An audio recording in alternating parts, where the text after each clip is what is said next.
In the glittering ballrooms of Regency England, marriages were forged not from love, but from ledgers and lineage. Lady Eleanor Devereux had been raised to accept this truth. Yet on the night she wed the formidable Duke of Fairmont, a man she'd met only twice before, she carried a secret that would shatter the foundations of their union. As the carriage wheels rolled toward Fairmont Hall, Eleanor clutched a folded letter hidden in her glove, a letter that proved her heart, her promises, and perhaps even her soul, belonged irrevocably to another man. The Duke would discover this truth before dawn broke, and nothing in either of their lives would ever be the same. If you are listening to this story, don't forget to click the like button, subscribe to the channel, and tell me in the comments from which part of the world you are hearing this story. I want to know how far it has traveled. The morning of Lady Eleanor Devereux's wedding began like the ending of a life. She sat perfectly still in her childhood bedchamber at Devereux Manor, watching through the window as servants scurried across the lawns with garlands and ribbons, transforming her family's estate into a stage for a performance in which she was the unwilling leading actress. The June sunlight streamed through the glass, warm and golden, mocking the cold dread that had settled into her bones. Eleanor was 21, with dark hair that fell in waves past her shoulders and eyes the color of stormy seas, grey with flecks of blue that seemed to shift with her moods. Her face was delicate, aristocratic, with high cheekbones and a mouth that had once smiled easily. Now, that mouth was pressed into a thin line of resignation. Behind her, her mother, Lady Margaret Devereux, fussed with the wedding gown that hung like a spectre on the wardrobe door. It was magnificent, ivory silk with intricate lace, seed pearls sewn into elaborate patterns across the bodice, sleeves that would drape elegantly off Eleanor's shoulders, a gown fit for a duchess, which by evening Eleanor would be. "You should eat something, dearest," her mother said, her voice carrying that particular brightness that masked profound anxiety. "You've barely touched your breakfast." Eleanor didn't turn from the window. "I'm not hungry, Mama." Lady Margaret's reflection appeared in the glass beside her daughter's.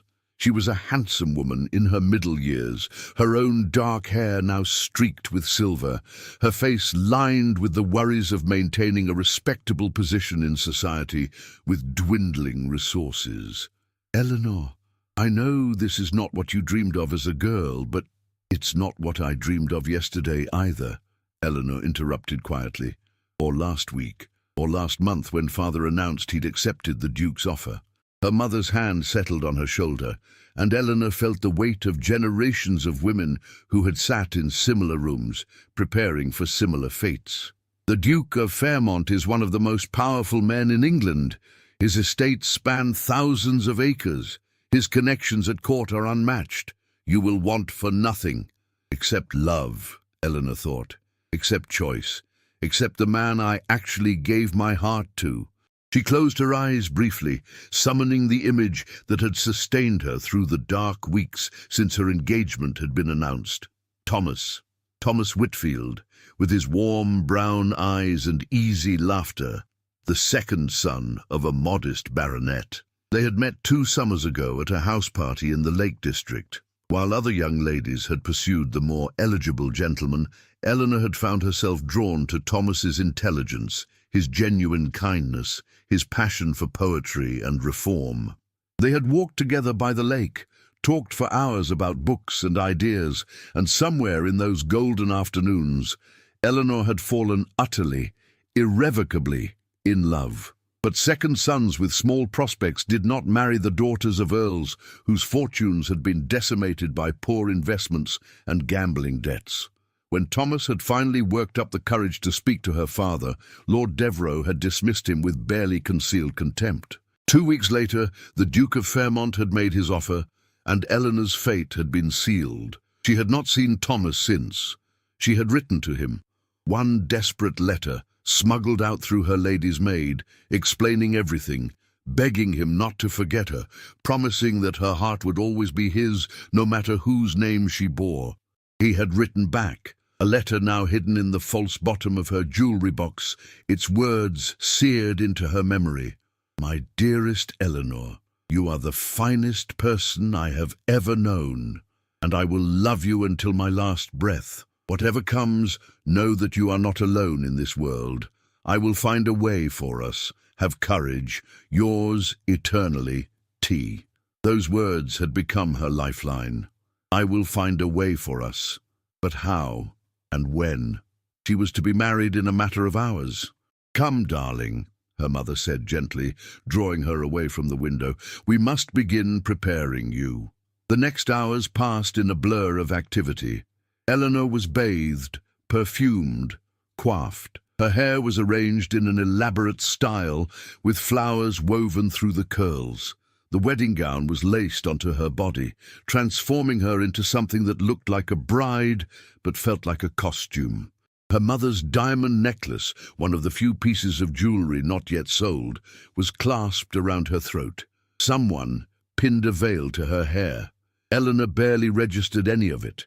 She moved through the preparations like a sleepwalker, her mind focused on a single desperate hope that somehow, before the final vows were spoken, something would happen. Thomas would appear. Her father would have a change of heart. The Duke would withdraw his offer. Something. But when her father came to fetch her, his face was flushed with satisfaction and relief. The marriage settlement had included a substantial sum to clear the Devereux debts, and Lord Edmund Devereux looked like a man reprieved from the gallows. You look beautiful, my girl, he said gruffly, offering his arm. You'll be the most magnificent duchess in all of England. The Duke is a fortunate man. Eleanor said nothing. She took her father's arm because she had no choice, and together they descended the grand staircase of Devereux Manor for the last time as daughter of this house. The chapel at Fairmont Hall was everything Eleanor's family estate was not. Pristine, grand, overflowing with wealth and power. Every pew was filled with the cream of society, all dressed in their finest, all watching with avid curiosity as Lady Eleanor Devereux was led down the aisle toward her fate. And at the altar, waiting with the priest, stood the Duke of Fairmont himself. Alexander Fairmont was 32, tall and imposing in his dark wedding clothes. His face was angular and aristocratic, with a strong jaw, a prominent nose, and eyes of an unusual amber color. He was not handsome in any conventional sense. His features were too harsh, too forbidding, but he radiated authority and power. When he looked at Eleanor, she felt examined rather than admired, as if she were a piece of property he was acquiring and wanted to ensure was worth the price. They had met exactly twice before this day. The first time, he had come to call at Devereux Manor, spending 20 minutes in her father's study before appearing in the drawing room to be introduced to Eleanor. He had asked her precisely 3 questions: whether she enjoyed music, whether her health was generally good, and whether she understood the duties of a duchess. She had given the appropriate answers. He had nodded, satisfied, and left. The second meeting had been at a formal dinner party where he had sat beside her for 2 hours and spoken primarily about his estates, his obligations to the crown, and his expectations for an heir. Eleanor had smiled, nodded, and said almost nothing. He had not seemed to notice or care, and now she was marrying him. The ceremony began. The priest's voice droned through the ancient words. Eleanor heard herself making the responses, but they seemed to come from somewhere outside her body. When the Duke took her hand to slide the heavy gold ring onto her finger, his touch was cool and impersonal. I now pronounce you man and wife, the priest intoned. It was done. Eleanor was the Duchess of Fairmont. The wedding breakfast was interminable. Eleanor sat at the high table beside her new husband, smiling mechanically at well-wishers, accepting congratulations she didn't want. The Duke spoke occasionally to the gentleman on his other side, but barely addressed her. When he did, it was to introduce her formally to various members of the peerage, as if she were a new acquisition to be shown off. Finally, as the afternoon light began to fade, the Duke stood. "It's time we departed for Fairmont House," he announced to the table. Fairmont House was his London residence, where they would spend their first weeks as man and wife before travelling to his principal estate in Derbyshire. Eleanor felt her chest constrict. The moment she had been dreading was approaching, the wedding night when she would be expected to consummate this marriage she had never wanted. She barely remembered the carriage ride to London. The Duke sat across from her, reading documents by the light of the carriage lamp, occasionally making notes. He did not speak to her. It was as if, having secured the prize, he had already lost interest. When they arrived at Fairmont House, a magnificent Palladian mansion in Mayfair, Eleanor was escorted to the Duchess's chambers by an efficient housekeeper who showed her where everything was kept and where her lady's maid, whom Eleanor had never met before, would sleep. Her wedding gown was removed, and she was dressed in a nightgown of delicate lawn and lace, another garment that felt like a costume for a role she didn't want to play.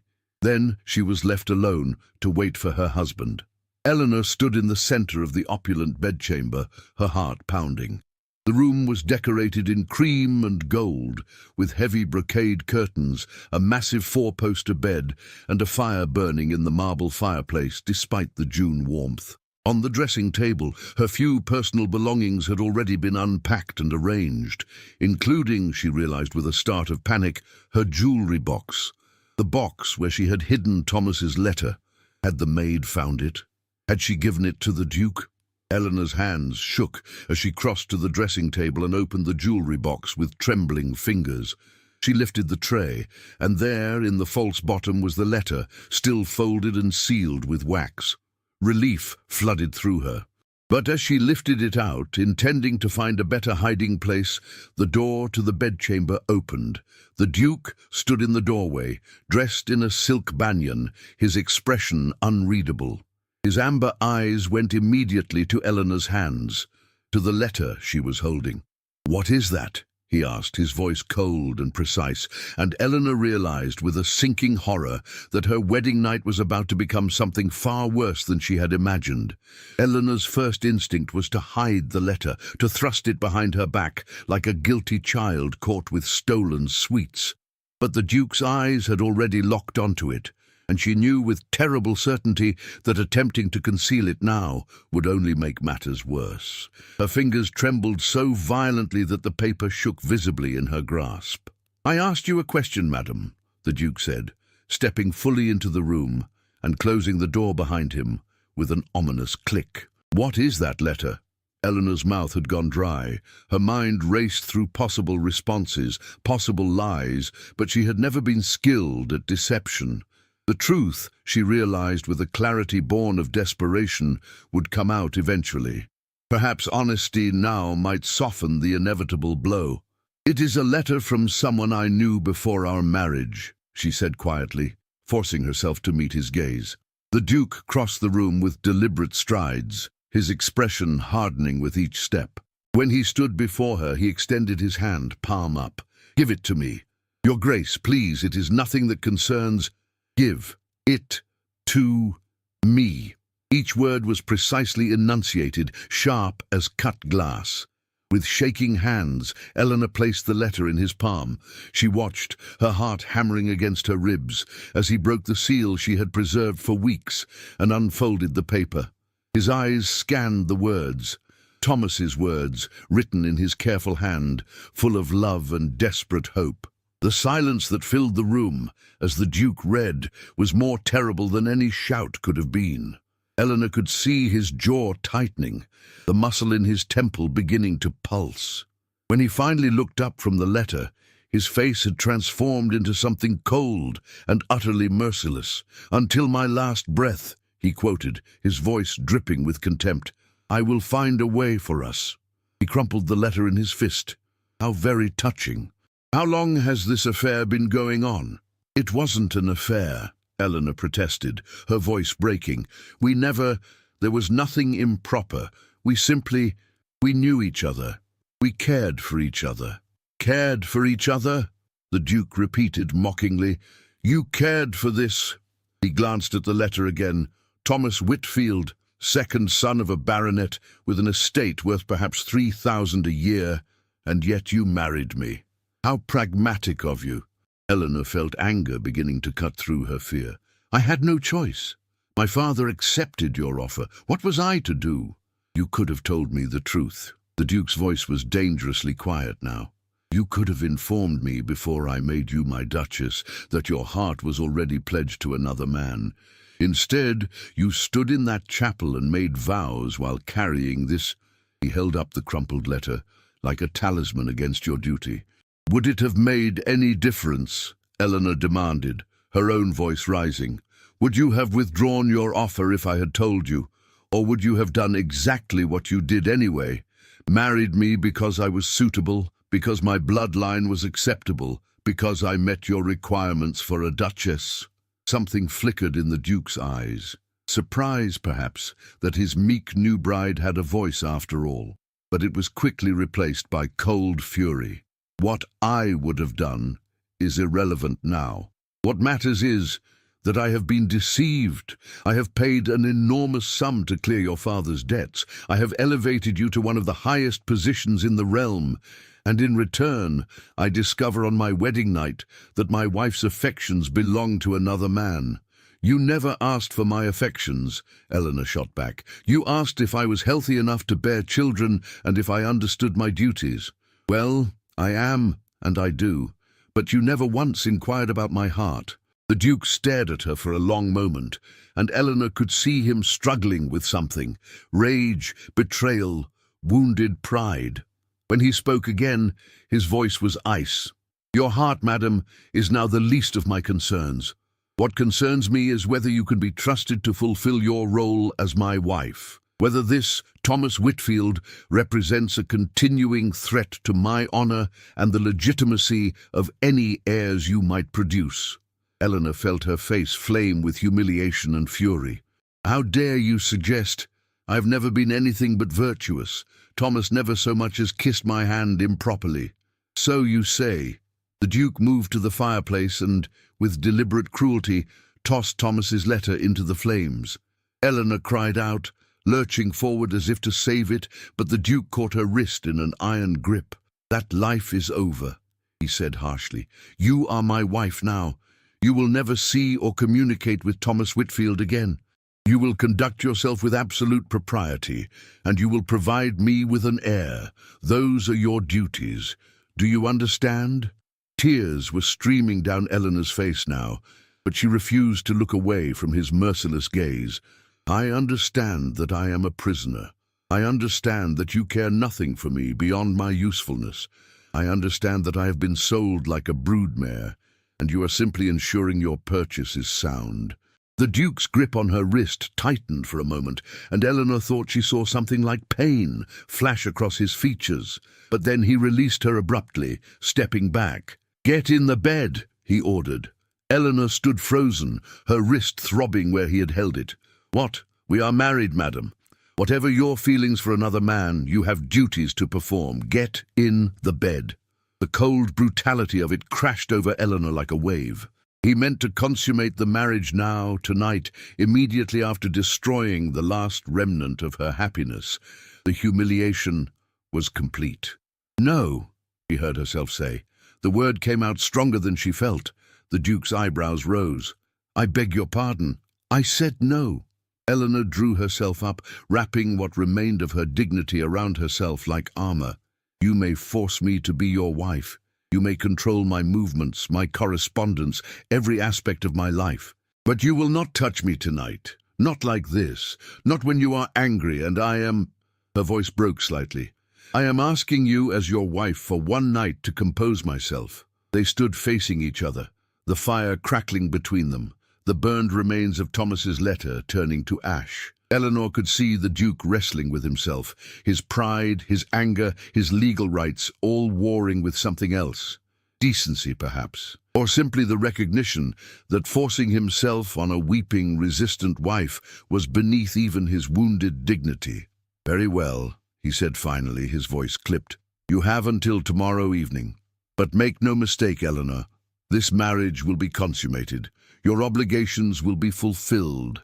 And if I ever discover that you have attempted to contact Thomas Whitfield, or that he has attempted to contact you, I will destroy him utterly. His family, his prospects, his very name, I will erase them all. Do you understand me?" Eleanor nodded mutely, too exhausted and heartbroken to speak. The Duke strode to the door, then paused with his hand on the latch. Without looking back, he said, "I had hoped we might achieve a civil partnership at least, perhaps even mutual respect, but you have made that impossible. Remember that, when you think of your precious Thomas, that it was your deceit that poisoned any chance we might have had." Then he was gone, the door closing behind him with terrible finality. Eleanor stood alone in the opulent bedchamber, in her fine lace nightgown, with the gold wedding ring heavy on her finger and ash from Thomas's letter drifting up the chimney. She had been married for less than a day, and already her new life had become a nightmare. She stumbled to the bed and collapsed onto it, her body finally giving in to the sobs she'd been holding back. She cried for Thomas, for the future they would never have, for the love that had been stolen from her.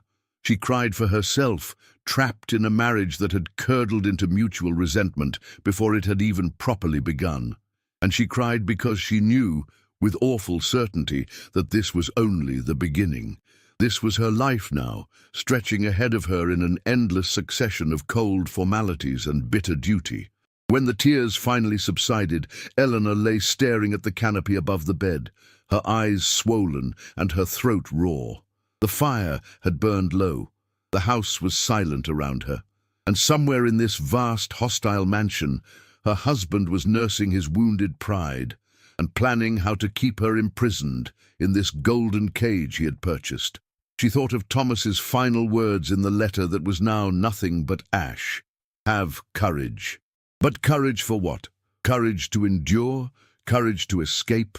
Courage to somehow survive in a marriage built on obligation and poisoned by truth? Eleanor closed her eyes and tried to imagine Thomas's face, his kind eyes, his gentle smile. But the image was already fading, obscured by the harsh reality of the Duke's amber glare and the cold weight of the ring that marked her as his property.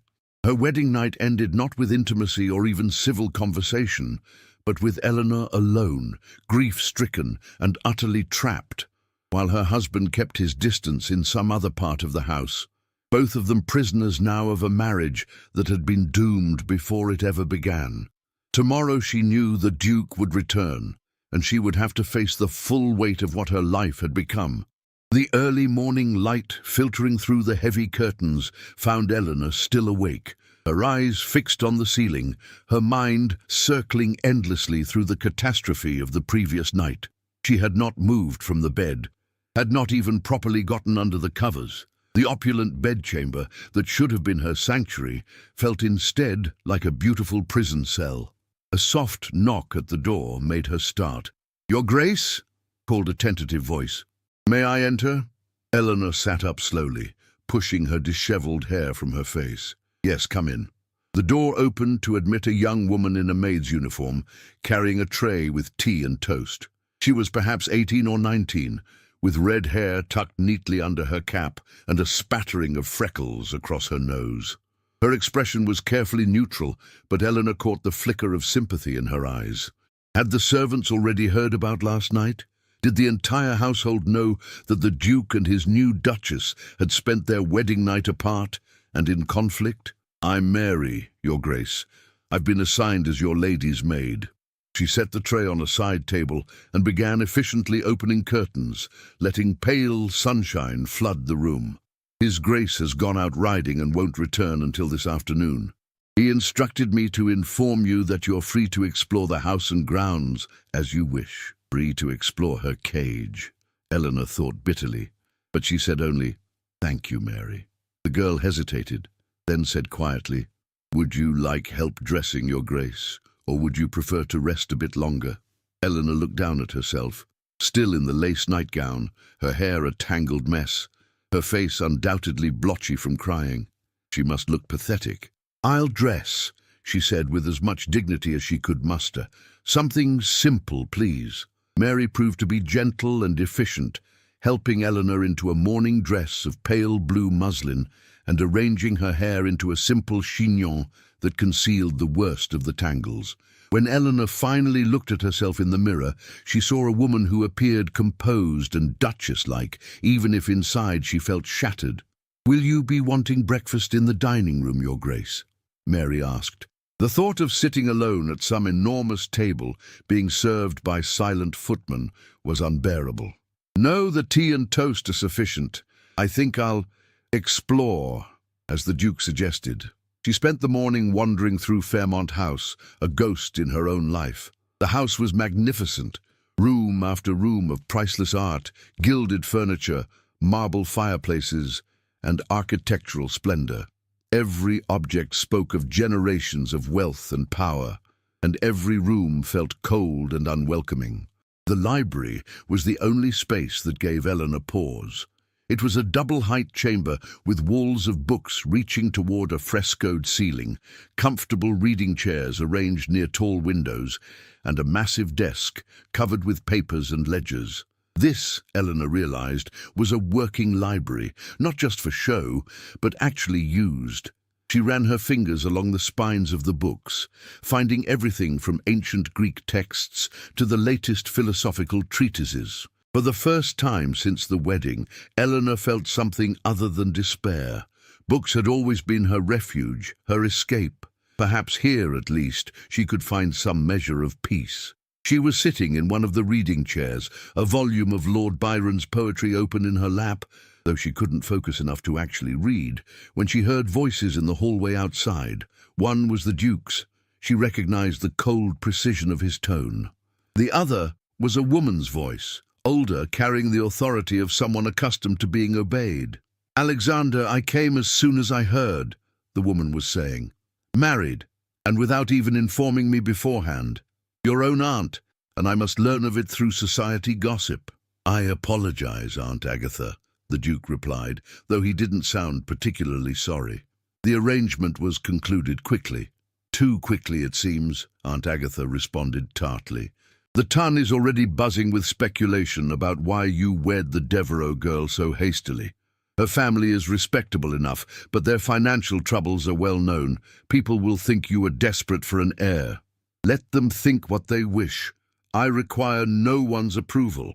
Perhaps not, but your new Duchess might appreciate some guidance. Where is she? I wish to meet her." There was a pause. Then the Duke said stiffly, "She is in the library." The door opened, and Eleanor quickly stood, closing the book and setting it aside. The Duke entered first, his face an expressionless mask. Behind him came a woman in her early 60s, tall and straight-backed, dressed in an elegant traveling suit of deep purple. Her hair was silver, swept up in a sophisticated style, and her eyes, the same unusual amber as the Duke's, were sharp and assessing. "Eleanor," the Duke said formally, "may I present my aunt, Lady Agatha Fairmont?" "Aunt, the Duchess of Fairmont." Lady Agatha moved forward, examining Eleanor with an intensity that would have been rude from anyone else, but somehow felt merely thorough. Then, unexpectedly, she smiled, a warm expression that transformed her austere face. "My dear child, you look absolutely exhausted. Come, sit down before you collapse." The kindness was so unexpected that Eleanor felt tears prickling her eyes again. She allowed Lady Agatha to guide her back to the chair. "Alexander," Lady Agatha said without looking at her nephew, "send for proper tea and something substantial to eat. Then make yourself scarce. I wish to speak with your wife privately." The Duke stiffened. "Aunt, I don't care what you think. Off with you. I'll return her to you when I'm done." For a moment, Eleanor thought the Duke would refuse. His jaw was tight, his eyes cold. But Lady Agatha simply stared him down with the confidence of someone who had been managing difficult men for 6 decades. Finally, he gave a curt nod and left, closing the library door behind him with rather more force than necessary. Lady Agatha settled into the chair opposite Eleanor's, arranging her skirts with practiced ease. "Now then," she said briskly, "suppose you tell me what's gone wrong already. And don't bother lying. I've known Alexander since he was in leading strings, and I've never seen him look quite so murderous as he did just now."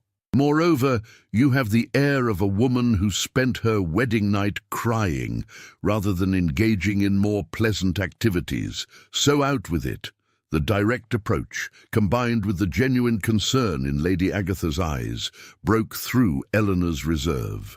She found herself pouring out the whole sorry tale, her love for Thomas, the forced marriage, the letter, the Duke's rage, the threats, everything. Lady Agatha listened without interruption, her expression growing increasingly thoughtful. When Eleanor finally fell silent, Lady Agatha was quiet for a long moment. Then she said, "My nephew is a fool." Eleanor blinked. "Your Grace, I mean, my lady, call me Aunt Agatha. We're family now, however unfortunate the circumstances." She leaned forward. "Alexander has many fine qualities. He's intelligent, principled, and takes his responsibilities seriously. But he's also proud, stubborn, and has the emotional intelligence of a brick. It would never occur to him that a young woman might have feelings that matter, or that a marriage might require more than a legal contract to succeed." "He thinks I deceived him," Eleanor said quietly. "Perhaps you did, from his perspective. But did he ever ask you the right questions? Did he ever inquire whether your heart was engaged elsewhere?" Aunt Agatha's voice was sharp. "No, of course he didn't. He approached marriage as he approaches everything, as a transaction to be negotiated and concluded. And now he's shocked to discover that human beings are more complicated than land deeds." Despite everything, Eleanor felt a small, bitter laugh escape her. "What am I to do? He'll never forgive me for loving Thomas. And she swallowed hard. "I don't know if I can forgive him for destroying what little happiness I had left." Aunt Agatha reached over and took Eleanor's hand. "My dear, I won't pretend this will be easy, but you have choices, even now. You can sink into misery and let this marriage destroy you, or you can decide to build a life for yourself, with or without my nephew's cooperation. I don't understand. I'm his wife. I have no freedom, no—" "You have more freedom than you think," Aunt Agatha interrupted. "Yes, you're bound by law and custom. But you're also a duchess now, one of the highest-ranking women in England. You have wealth at your disposal, social position, influence. The question is whether you'll use those things, or simply surrender to despair." Eleanor stared at the older woman, feeling something unfamiliar stirring inside her. Not quite hope, but perhaps the possibility of hope. "What are you suggesting?" "I'm suggesting that you come to stay with me for a few weeks. I have a house in Bath, away from London society, away from Alexander's brooding presence. You need time to recover yourself, to think clearly about what kind of life you want to build. And frankly, Alexander needs time to get over himself and recognize that he can't bully you into being the compliant cipher he seems to have expected." "He'll never agree to let me go," Eleanor said. "He will if I insist." "And I will insist." Aunt Agatha's smile was slightly wicked. "I raised that boy after his parents died, and he knows better than to defy me when I'm determined. Besides, he should realize that giving you some breathing room is in his own best interest. Right now, the two of you can barely stand to be in the same room. A separation might actually help." Eleanor felt a surge of desperate relief. To escape this house, even temporarily, to have space to breathe and think, it seemed almost too good to be true. "When could we leave?" "Tomorrow morning, if you like. I'll speak to Alexander tonight. Pack whatever you need. Mary seems a sensible girl. She can help you. And Eleanor." Aunt Agatha squeezed her hand. "This is not the end of your story. It may feel like it right now, but you're stronger than you know. We'll face this together." For the first time since the wedding, Eleanor felt tears that weren't born purely of grief. "Thank you," she whispered. "I don't know why you're being so kind to me, but thank you. Because I remember what it was like to be a young woman trapped by circumstances I didn't choose," Aunt Agatha said quietly. "And because someone should have protected you from this disaster, and since they didn't, I'll do what I can to help you now." That evening, Eleanor heard raised voices from the Duke's study, Aunt Agatha's imperious tones cutting through her nephew's protests. But by the time Mary came to help Eleanor prepare for bed, the matter was settled. His Grace has agreed that you should accompany Lady Agatha to Bath for a month, Mary reported, carefully not meeting Eleanor's eyes. He said to tell you that he expects you to conduct yourself with appropriate dignity and that he trusts you'll return with a clearer understanding of your duties. Eleanor felt a complex mixture of emotions, relief, certainly, but also hurt that the Duke hadn't come to tell her himself, that he seemed almost eager to be rid of her. But perhaps Aunt Agatha was right. Perhaps they both needed distance to see their situation more clearly. That night, for the first time since the wedding, Eleanor slept properly. Not peacefully, but at least without the crushing weight of immediate dread. In the morning, she would leave Fairmont House. It wasn't freedom, not really, but it was something. A chance to breathe, a chance to heal, at least a little. And perhaps, in time, a chance to discover who she might become in this new life she had never chosen, but could no longer escape. Bath in the summer was a revelation. Eleanor had visited the elegant spa town once as a child, but she had forgotten the graceful crescents of honey-coloured stone, the Roman baths steaming in the centre of the city, the genteel bustle of society at leisure. Aunt Agatha's townhouse on Pulteney Street was smaller than Fairmont House, but infinitely warmer, filled with comfortable furniture, well-loved books, and a sense of being a home rather than a showplace. In those first weeks, Eleanor did little but rest and read. Aunt Agatha, bless her, demanded nothing, merely ensuring that Eleanor ate properly, took short walks in the Sydney Gardens, and began to recover some colour in her cheeks. They did not speak of the Duke or the disastrous wedding night. Instead, they talked of books, of the political debates raging in Parliament, of Aunt Agatha's travels on the continent before the war. Slowly, tentatively, Eleanor began to feel almost human again. It was in the third week that Aunt Agatha announced they would be attending a subscription ball at the Assembly Rooms. Eleanor's first instinct was to refuse. She wasn't ready to face society, to endure the curious stares and whispered gossip about the Duke's hasty marriage. But Aunt Agatha was having none of it. "Hiding does you no good, my dear. You're the Duchess of Fairmont now. The sooner you claim that position and show the world you're not some timid creature to be pitied, the better." So Eleanor found herself on a warm August evening, dressed in a gown of deep emerald silk that brought out the colour of her eyes, her hair swept up in an elegant arrangement, her mother's diamonds glittering at her throat. When she looked in the mirror, she barely recognized herself. The grief-stricken girl of a month ago had been replaced by someone who looked poised, confident, almost regal. The assembly rooms were brilliant with candlelight and crowded with Bath's fashionable set. As Eleanor entered on Aunt Agatha's arm, she felt the weight of dozens of curious gazes. But Aunt Agatha held her head high and moved through the crowd with such assurance that Eleanor found herself standing straighter, lifting her chin. "Remember," Aunt Agatha murmured, "you are a duchess. Half these people would sell their souls for 5 minutes of your attention. Make them work for it." The evening passed in a blur of introductions. Eleanor found herself being courted by society matrons, eager to curry favour with the new Duchess of Fairmont, by aging rakes who tried to flirt despite the gulf in their ages and her married status, by young ladies who gazed at her with envy and curiosity. She smiled, conversed, danced when asked, and played the role expected of her. And then, during a break in the dancing, she saw him. Thomas Whitfield stood across the room near the refreshment table, looking achingly familiar. He was dressed in evening clothes that were well made, but not extravagant, speaking with an older gentleman Eleanor didn't recognize. Her heart seemed to stop, then began racing so fast she thought she might faint. He hadn't seen her yet. Eleanor stood frozen, torn between an overwhelming urge to run to him and an equally powerful instinct to flee. But before she could do either, Thomas glanced up, and their eyes met across the crowded room. She saw shock register on his face, then joy, then painful uncertainty. He took a half-step forward, then stopped, remembering perhaps that she was married now, that any public acknowledgement between them would cause scandal. "I see," Aunt Agatha said quietly beside her. "That's him, isn't it? Thomas Whitfield." Eleanor couldn't speak, couldn't tear her eyes away from Thomas's face. "He's coming over," Aunt Agatha observed. "Compose yourself, my dear. Whatever you feel, you cannot show it here."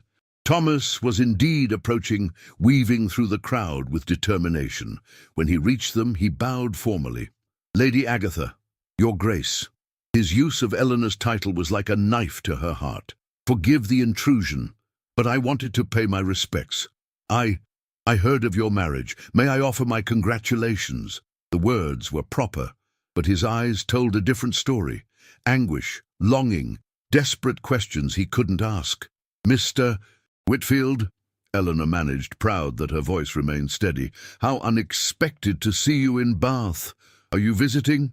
"I've taken a position here," Thomas replied, "as secretary to Mr. Thornbury, the magistrate. He's sponsoring some reforms to the poor laws, and I'm assisting with the legal research." His gaze held hers. "A new beginning, as it were." "How admirable," Aunt Agatha interjected smoothly. "Social reform is so desperately needed." "Eleanor has been quite interested in such matters, haven't you, my dear?"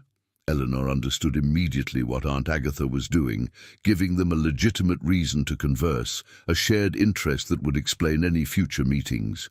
"Yes," she said carefully, "I would be most interested to hear more about Mr. Thornbury's work." "Perhaps you might call on him," Thomas suggested, his voice carefully neutral, even as hope flickered in his eyes. "He's always eager to discuss his proposals with people of influence. As the Duchess of Fairmont, your interest could lend significant weight to his cause." They spoke for a few more minutes, maintaining the careful formality required by society, while their eyes conveyed everything their words could not. Then Thomas bowed again and withdrew, and Eleanor felt his absence like a physical ache. "Well," Aunt Agatha said, steering Eleanor toward a quieter corner of the room. That was illuminating. "I can't see him again," Eleanor said desperately. "The Duke threatened to destroy him if we had any contact. It would be too dangerous." "Nonsense. The Duke threatened to destroy him if you conducted an affair. Calling on a respected magistrate to discuss social reform, properly chaperoned, is hardly scandalous. In fact, it's precisely the sort of thing a duchess should be doing." Aunt Agatha's eyes were shrewd. "And if your lost love happens to be present during such visits, well, that's merely coincidence." Eleanor stared at her. "You're suggesting I defy my husband? I'm suggesting you live your life. There's a difference." Aunt Agatha's voice softened. "My dear, I'm not encouraging you to commit adultery or do anything truly ruinous. But you're entitled to interests, to meaningful work, to friendships. The Duke has no right to isolate you completely. And perhaps, if he hears that you're engaged in respectable charitable work, rather than pining away in misery, he might even approve." Over the next 2 weeks, Eleanor did indeed call on Mr. Thornbury, accompanied always by Aunt Agatha. The magistrate proved to be a passionate reformer, and his proposed changes to how the poor were treated under the law were genuinely important. Eleanor found herself becoming invested in the cause, using her position to write letters to influential lords, to host small gatherings where Thornbury could present his ideas. And yes, Thomas was often present at these gatherings. They were never alone. Propriety was strictly observed, but they could talk, could exchange ideas, could simply exist in the same space. It wasn't the future they had dreamed of, but it was something, a thread of connection in Eleanor's new life that made it bearable. She was at Thornbury's office one afternoon, reviewing a draft petition, when Mary burst in, her face pale. "Your Grace, a messenger just arrived from London. The Duke is coming to Bath. He'll be here tomorrow evening." Eleanor felt ice flood through her veins. Her month of freedom was ending. The Duke was coming to reclaim his property. That night, she barely slept. Aunt Agatha tried to reassure her. "You've done nothing wrong, Eleanor. You've conducted yourself with perfect propriety." But Eleanor knew her husband would not see it that way. He would see her involvement with Thornbury's work as defiance, and Thomas's presence, however innocent, would enrage him. The Duke arrived the following afternoon, riding up to Aunt Agatha's townhouse with a small retinue of servants. Eleanor watched from an upstairs window as he dismounted, his movements sharp with barely suppressed anger. He looked thinner than she remembered, his face drawn, as if the month had been hard on him too. She forced herself to descend the stairs to greet him, Aunt Agatha at her side. The Duke stood in the entrance hall, still in his riding clothes, his amber eyes fixing on Eleanor with an intensity that made her breath catch. "Wife," he said. The word clipped.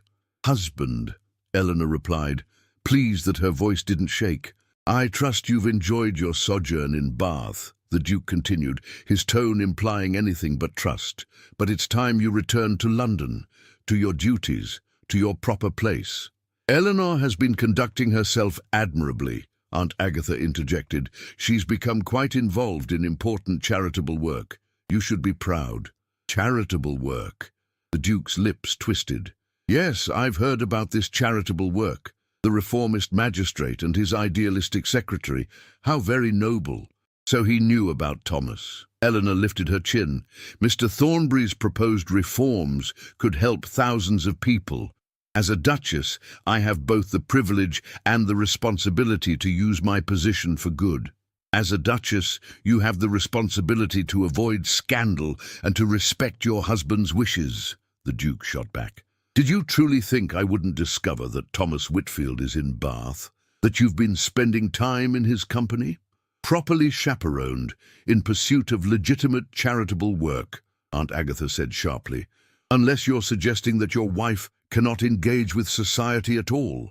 The Duke's jaw was so tight, Eleanor thought she heard teeth grinding. "I'm suggesting that my wife might show some sensitivity, given the circumstances, some awareness that pursuing causes championed by her former—" He paused, then chose his words with cutting precision. "Friend is inappropriate at best." "Then I suppose I have no purpose at all," Eleanor heard herself say, her own anger finally rising to meet his. "I'm not to see Thomas, not to have meaningful work, not to have any life beyond sitting prettily in your houses and eventually bearing your heirs. Is that the extent of my existence?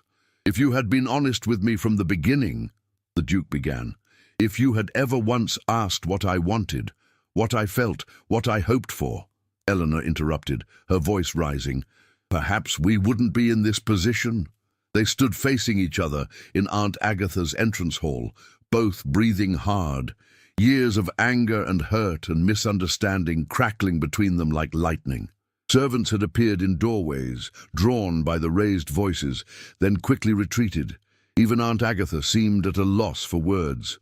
Finally, the Duke said, his voice deadly quiet, "Pack your belongings. We leave for London in the morning, and you will cease all contact with Thornbury's group. That is not a request." He turned on his heel and strode out, presumably to take rooms at one of Bath's hotels for the night. Eleanor stood trembling in the sudden silence. Aunt Agatha put an arm around her shoulders. "Well," she said with forced lightness, "that could have gone better." But that evening, as Eleanor mechanically directed Mary in packing her things, a knock came at her chamber door.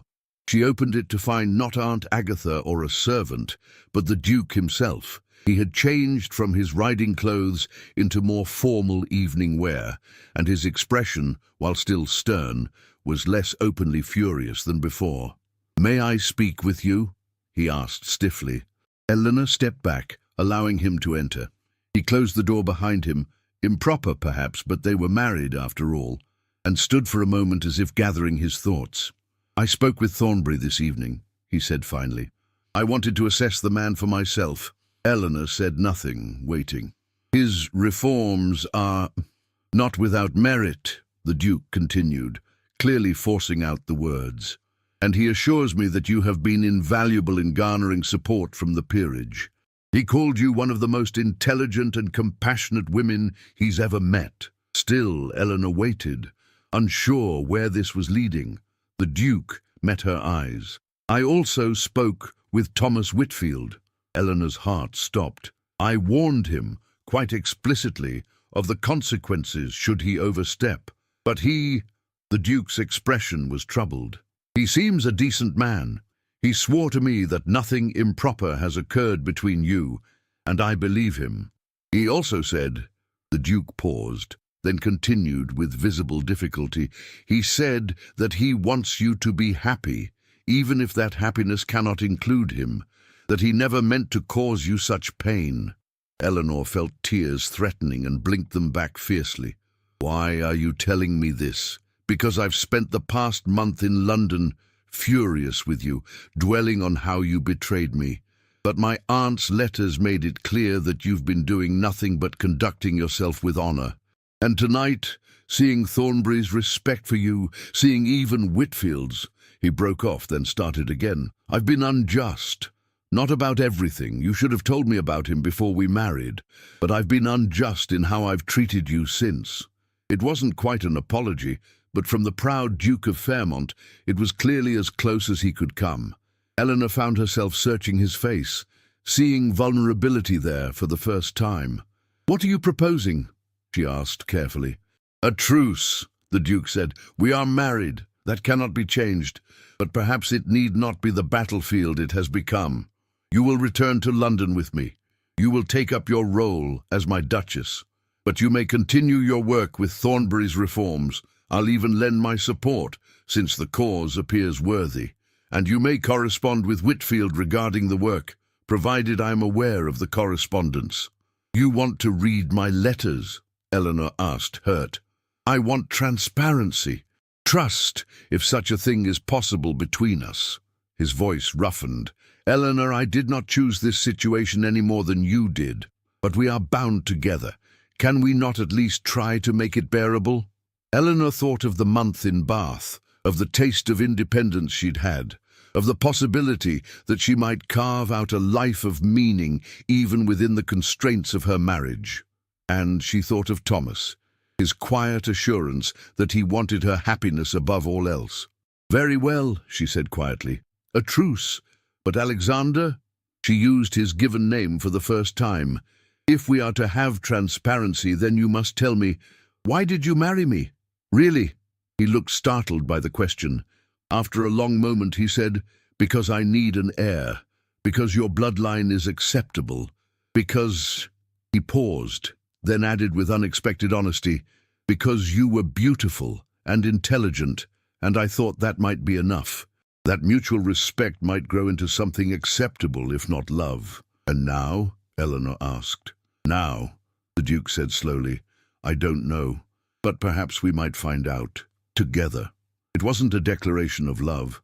It wasn't even a promise of happiness. But it was, perhaps, a beginning, a chance to build something real from the ruins of their disastrous start. Eleanor took a deep breath, then extended her hand. "A truce, then." The Duke took her hand, his grip warm and firm, and for the first time since their wedding, when their eyes met, there was no anger, only weary hope and tentative possibility. Tomorrow she would return to London, to duty, to her role as Duchess, to a life she had never chosen, but perhaps, just perhaps, it might become a life she could actually live. London in autumn was grey and bustling when Eleanor returned, the air thick with coal smoke and the streets clogged with carriages and carts. But Fairmont House, which had seemed so oppressively cold on her wedding night, now felt different. Aunt Agatha had returned with them, and her presence alone made the vast mansion more livable. The Duke, Alexander, as Eleanor was gradually learning to think of him, had instructed the staff to consult with Eleanor on household matters, giving her actual authority over her own domain. It was a small thing, but it mattered. The truce they had negotiated in Bath held through those first weeks. They were unfailingly polite to one another, conducting themselves like cordial strangers sharing a house. Alexander consulted her on which social invitations to accept, included her in discussions about his parliamentary obligations, and made good on his promise to support Thornbury's reforms. Eleanor, in turn, took up her duties as Duchess with determination, hosting dinners for Alexander's political allies, managing the household, appearing at his side at court functions with appropriate grace. They still had not consummated the marriage. Neither spoke of it directly, but the unaddressed issue hung between them like a weight. Eleanor knew it could not be avoided forever, Alexander needed an heir, and that was one duty she could not defer indefinitely. But for now, they maintained separate chambers and a careful distance that was both a relief and, unexpectedly, sometimes a disappointment. Because Eleanor was discovering, to her surprise, that Alexander was not the cold, heartless man she had initially believed him to be. Yes, he was proud and formal and often frustratingly rigid in his views. But he was also deeply committed to his responsibilities, surprisingly well-read and capable of dry wit that occasionally made her laugh despite herself. During their dinners together, no longer the silent, tense affairs of those first days, they found themselves in spirited debates about politics, reform, even literature. "You can't possibly prefer Lord Byron to Wordsworth," Alexander said one evening, his amber eyes bright with the pleasure of argument. "Byron is all flash and melodrama. Wordsworth has genuine depth. Wordsworth is sentimental and often tedious," Eleanor countered, enjoying herself. "Byron understands passion, complexity, the darkness in human nature. Byron was a notorious rake who ran away to Greece to escape his scandals. And Wordsworth abandoned his French mistress and their child. Apparently poets are uniformly dreadful human beings, so we might as well prefer the one who writes better." Alexander had actually laughed at that, and the sound had sent an unexpected flutter through Eleanor's chest. It was during the third week after their return that the letter arrived from Thomas. It came addressed to both Eleanor and the Duke, and Alexander handed it to her at breakfast. "Your correspondent is admirably proper," he said dryly. Eleanor opened it with trembling fingers. Thomas wrote that Thornbury's petition would be presented to Parliament in December, and that several influential lords had already pledged their support, thanks largely to Eleanor's efforts. He thanked them both for their assistance and closed with the information that he would be travelling to the north to research similar reform efforts in Manchester and would be away from Bath for several months. The message was clear. Thomas was removing himself from her orbit, giving her the space to build her new life without the complication of his presence. Eleanor set the letter down carefully, her vision blurring. It was the right thing, the honourable thing, but it felt like a death nonetheless, the final severing of that dream of what might have been. "Are you well?" Alexander asked, his voice gentler than usual. "Yes," Eleanor lied. Then more honestly, "No, but I will be." Alexander was quiet for a moment, then he said, "He loves you very much. To step aside like this, it's admirable." "Please don't," Eleanor whispered. "Don't what?" "Don't be kind about it. I can bear your coldness, your anger, even your contempt, but not your kindness, not about this."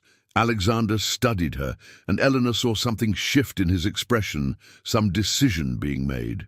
"Eleanor," he said quietly, "may I show you something?" He led her to his study, a room she had never entered before, and from a locked drawer in his desk, he withdrew a miniature portrait. It showed a young woman with golden hair and laughing blue eyes, perhaps 19 or 20, beautiful in that effortless way some people are. "Her name was Catherine Ashford," Alexander said, his voice carefully controlled. "I met her 6 years ago. I was 26, just returned from the continent, full of idealistic notions about marriage and love. She was the daughter of a country vicar, utterly unsuitable for a duke, and I didn't care.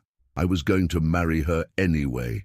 Eleanor stared at the miniature, then at Alexander's face. He was not looking at her, his gaze fixed on the painted image. "What happened?" Eleanor asked softly. "My uncle, the head of the family at the time, forbade it. Said I would bring scandal and ruin to the Fairmont name by marrying so far beneath my station.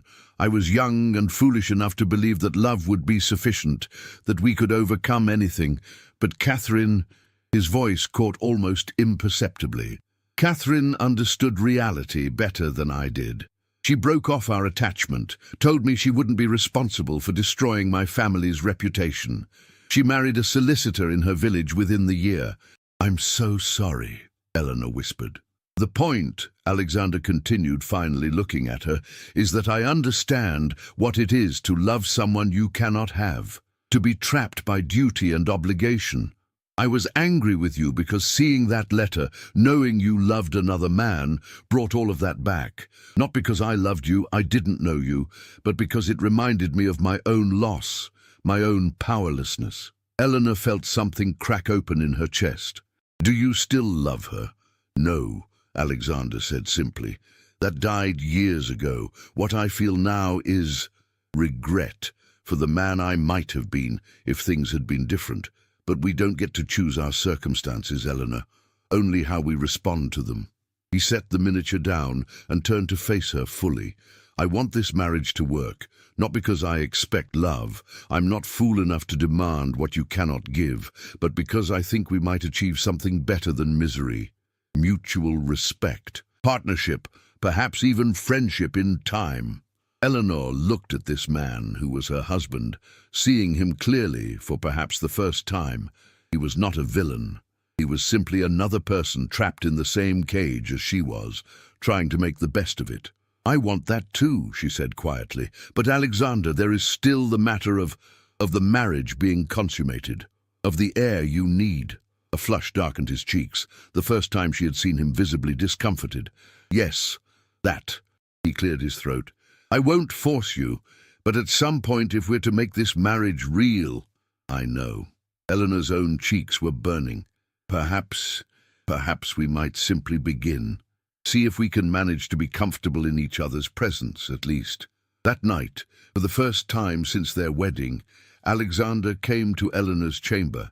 They were both stiff with awkwardness, neither knowing quite how to proceed now that the moment was finally upon them. But Alexander was patient and careful, and Eleanor tried to set aside her memories of Thomas and focus on the present. It was not passionate or romantic, but it was not terrible either. It was simply what it was. Two people fulfilling their obligations while trying to maintain whatever dignity and kindness they could manage. Afterward, as they lay in the darkness, not touching but no longer enemies, Alexander said quietly, "Thank you." "For what?" Eleanor asked. "For trying. I know this isn't what you wanted. It's not what either of us wanted," Eleanor replied. "But perhaps what we build will be better than what we imagined. Different, but not necessarily worse." Alexander made a sound that might have been agreement. Eventually, his breathing evened out into sleep, and he stayed the night in her bed rather than retreating to his own chamber. Eleanor lay awake for a long time, thinking about Thomas, about love lost and life chosen, about the strange paths that led people to unexpected destinations. The next months fell into a pattern. Eleanor threw herself into her charitable work, expanding beyond Thornbury's reforms to support causes related to women's education and child welfare. Alexander proved genuinely supportive, using his political influence to aid her efforts and seeming to take pride in her accomplishments. They attended society functions together, presenting a united front, and the gossip about their hasty marriage gradually died down. In private, they were becoming something like friends.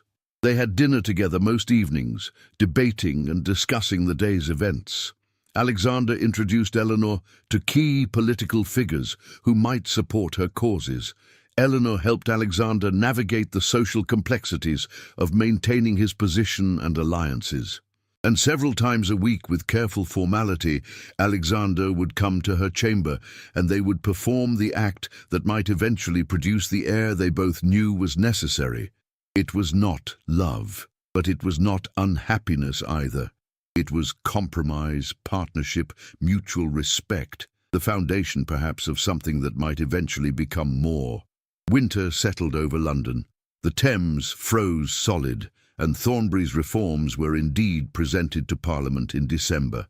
They passed with a narrow majority, a significant victory that Eleanor had helped secure. She received a beautiful letter from Thomas, congratulating her and noting that he had accepted a permanent position in Manchester and would not be returning to Bath. His closing words were simple: "I am glad you have found your path. Be happy, Eleanor. That is all I ever wanted for you." Eleanor cried when she read it, but the tears were more about closure than grief. Thomas would always hold a piece of her heart, the piece that remembered first love and lost dreams. But her life was here now, with Alexander, building something real from the wreckage of their beginning.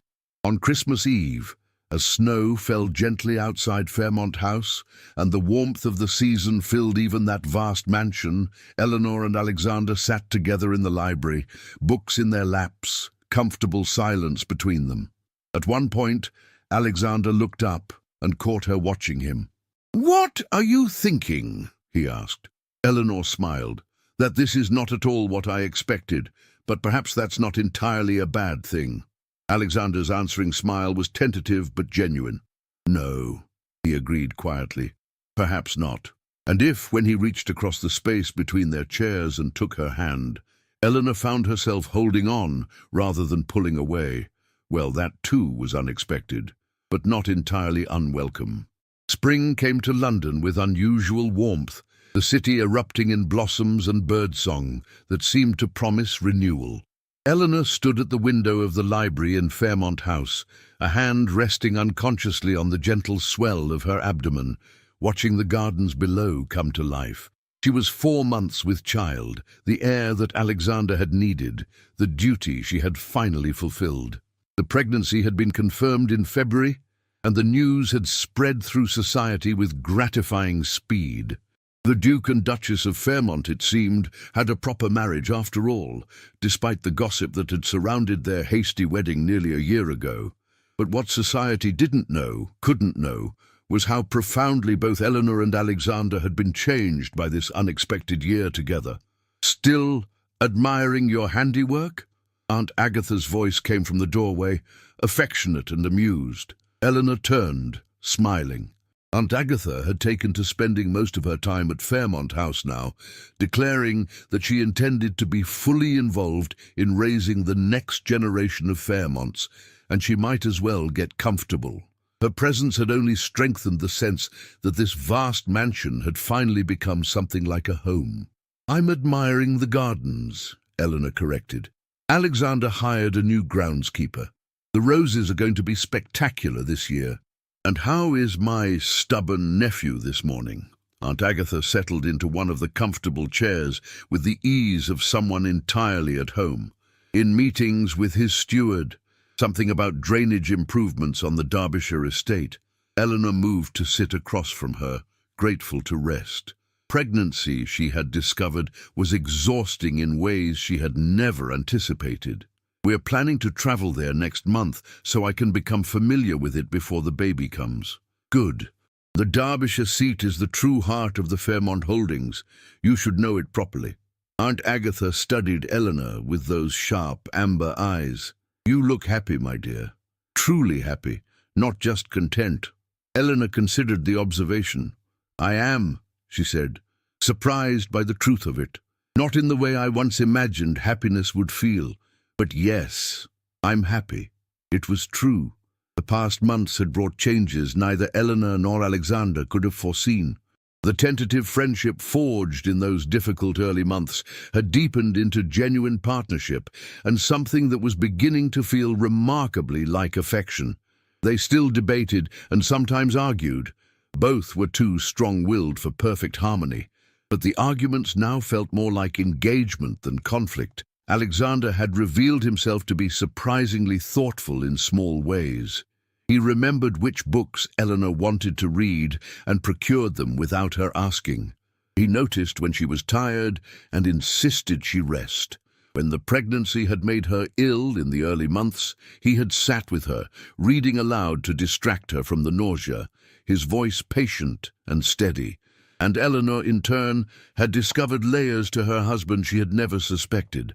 His dedication to his responsibilities stemmed not from cold duty, but from genuine care for the people who depended on him. His formality masked a deep uncertainty about his own worthiness, a fear of failing the legacy he had inherited. The pride she had once seen as arrogance was really a defense against vulnerability.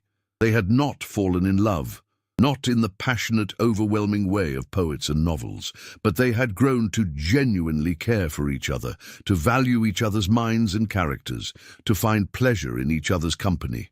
And on the nights when Alexander came to her chamber now, there was tenderness alongside duty, connection alongside obligation. The sound of footsteps in the hall announced Alexander's arrival. He entered the library, still holding papers from his meeting, his expression distracted until he saw Eleanor. Then his face softened in the way it now did, only for her. "You should be resting," he said, crossing to her with concern. "I was sitting down," Eleanor protested. "That counts as resting. Sitting at a desk reading reform proposals counts as working, not resting," Alexander countered, but his tone was gentle. He brushed a kiss across her forehead, casual affection that would have been unthinkable a year ago, then settled into the chair beside hers. "How are you feeling?" "Well enough. The baby was very active this morning." Eleanor took his hand and placed it on her abdomen, where the flutter of movement could be felt. She watched Alexander's face transform with wonder, as it did every time he felt their child move. "Remarkable," he murmured. Then, looking up at her with unexpected vulnerability, "I want to be a better father than mine was. More present, more involved." "You will be," Eleanor assured him, meaning it. Whatever else might be uncertain, she knew that Alexander would pour the same dedication into fatherhood that he brought to everything else he valued. Aunt Agatha cleared her throat diplomatically. "I'll leave you two alone. I have correspondence to attend to."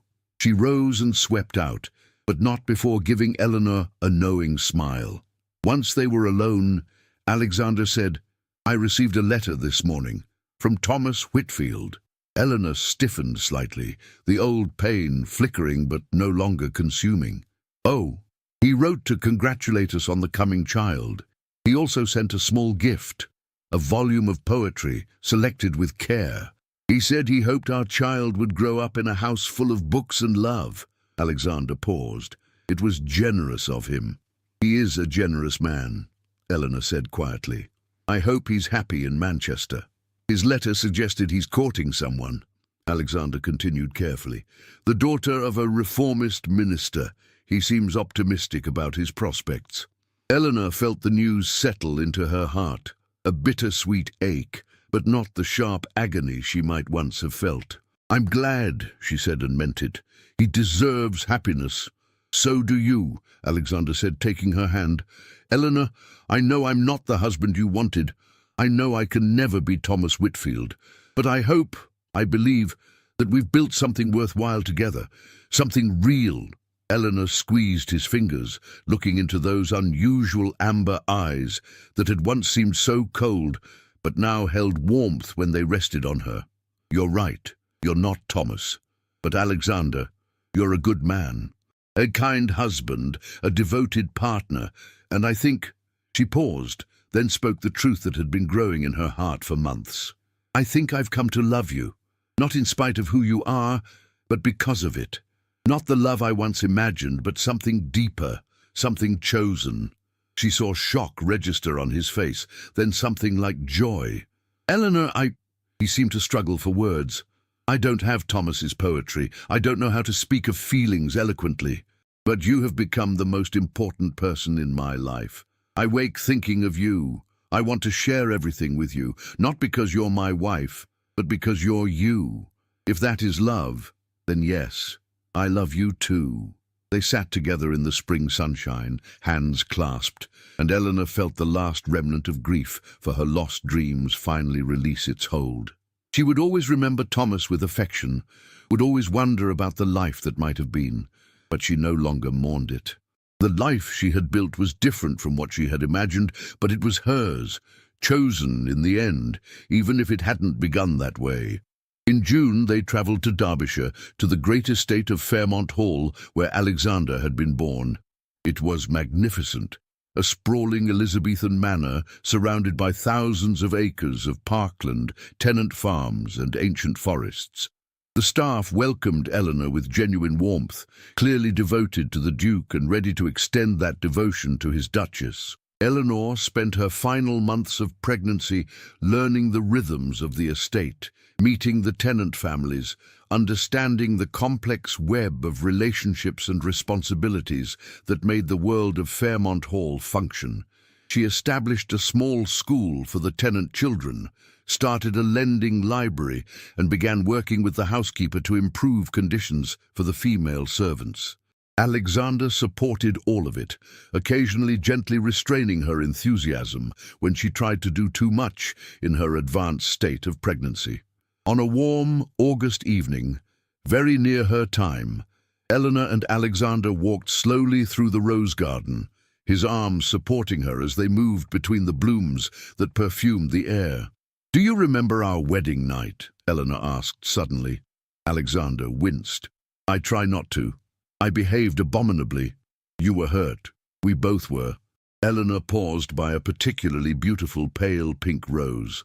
"But Alexander, if we hadn't had that terrible beginning, if everything had been easy, I wonder if we would have fought to build what we have now, if we would have valued it as much.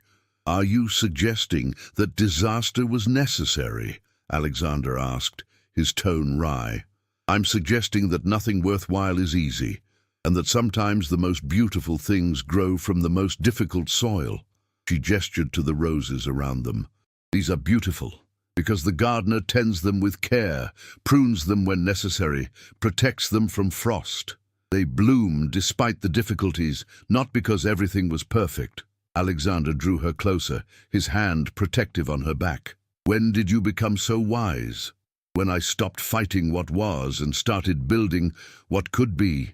Eleanor smiled up at him. "I was so angry at you, at my father, at the world. I felt like a victim. But at some point, I realized I had choices. Not about the marriage, that was done, but about who I would be within it, and I chose to bloom where I was planted. And I am grateful every day that you made that choice." Alexander said quietly. "Eleanor, you saved me. Not from anything dramatic, but from a life of cold duty without joy. You made me remember that life can be more than obligation." Before Eleanor could respond, a sharp pain seized her abdomen, making her gasp. Alexander's arm tightened around her instantly.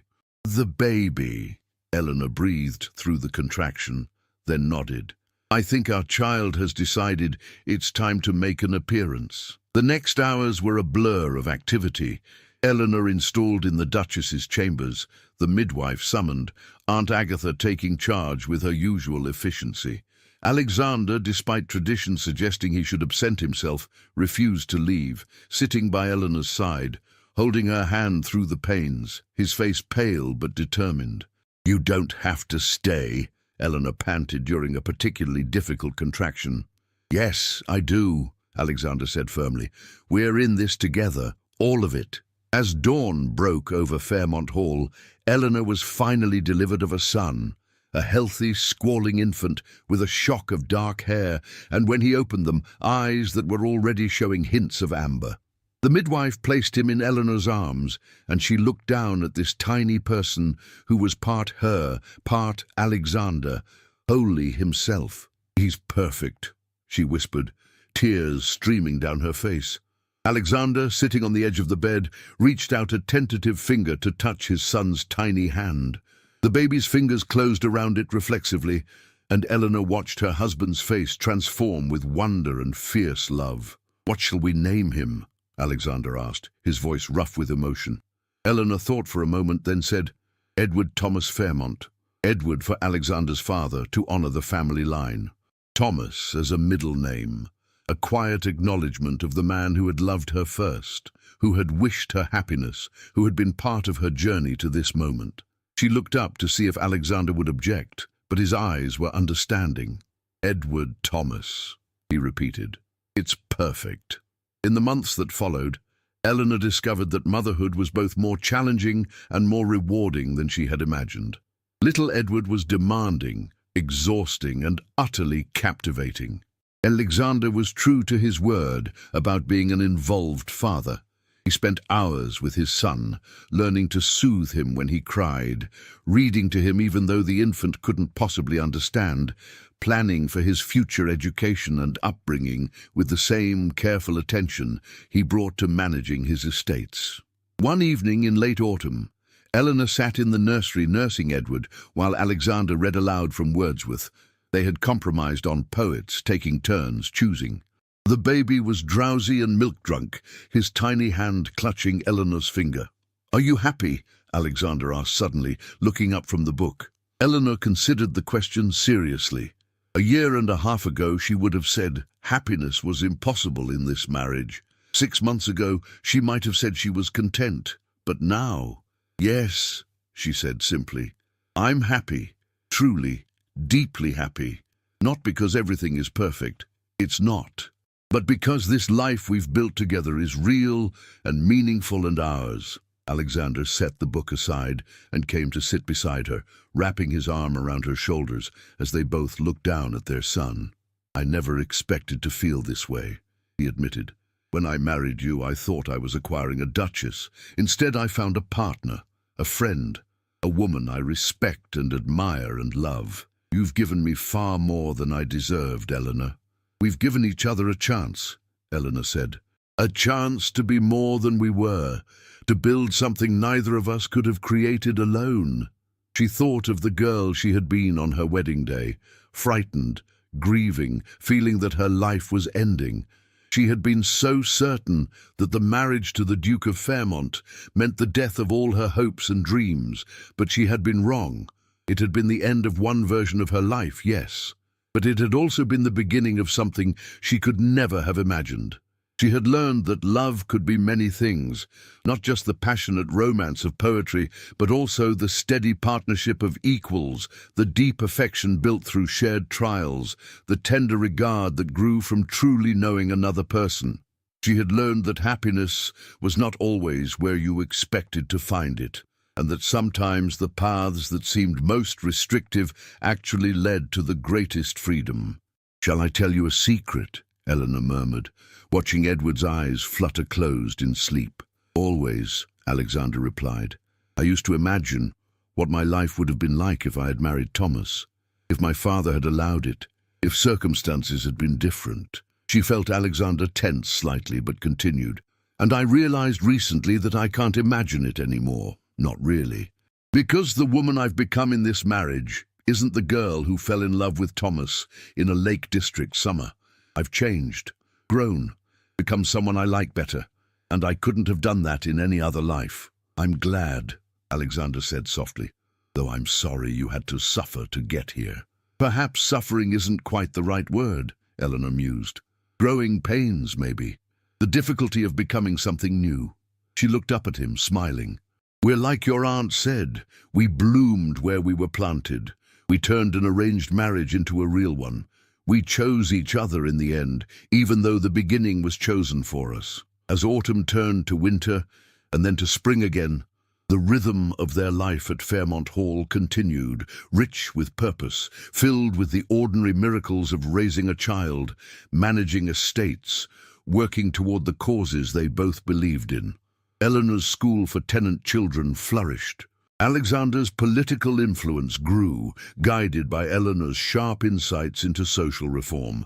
Little Edward thrived, already showing signs of his father's seriousness and his mother's spirit. And on a spring morning 2 years after that disastrous wedding night, Eleanor stood once again in a rose garden, this time at Fairmont Hall, with Edward toddling between the flower beds, laughing with delight as his father pretended to chase him. She watched them play, these two people who were her life now, and felt contentment settle into her bones. A servant approached with the morning post, and among the letters was one from Manchester. Eleanor opened it to find an announcement. Thomas Whitfield was married to a Miss Rebecca Thornton, daughter of that reformist minister he had mentioned. The announcement included a brief personal note. "Dear Eleanor and Alexander, I thought you would wish to know that I have found my happiness, as I hoped you have found yours. With affection and all good wishes, Thomas." Eleanor smiled, tucked the announcement into her pocket, and walked down the garden path to join her husband and son. When Alexander looked up and saw her coming, his face lit with the uncomplicated joy she had learned to treasure. "Mama!" Edward cried, running toward her on unsteady legs. Eleanor scooped him up, settling him on her hip, and Alexander joined them, his arm sliding naturally around her waist. "What's that smile for?" he asked, kissing her temple. "I was just thinking," Eleanor said, "about how strange and wonderful life is. How we never know where our paths will lead us.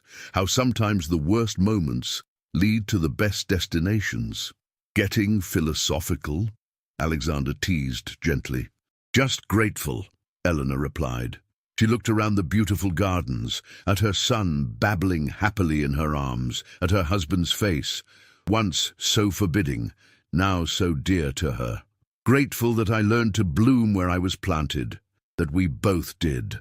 And as they walked back toward the house together, a family in truth rather than just in law, Eleanor realized that she wouldn't change anything about her journey. Not the pain, not the struggle, not even that terrible wedding night when everything had seemed to be falling apart, because all of it had been necessary to bring her here, to this moment, to this life she had chosen and built and made her own. The Duke had married a stranger, it was true, but in the end they had become so much more than strangers to each other. They had become partners, friends, lovers, parents. They had become a family. And that, Eleanor thought, was the greatest triumph of all, not escaping the cage, but transforming it into a home. If you've been listening to this story, don't forget to like the video, subscribe to the channel, and let me know in the comments where in the world you are listening from. I want to know how far this story has traveled. Thank you for joining me on Eleanor and Alexander's journey from strangers to soulmates.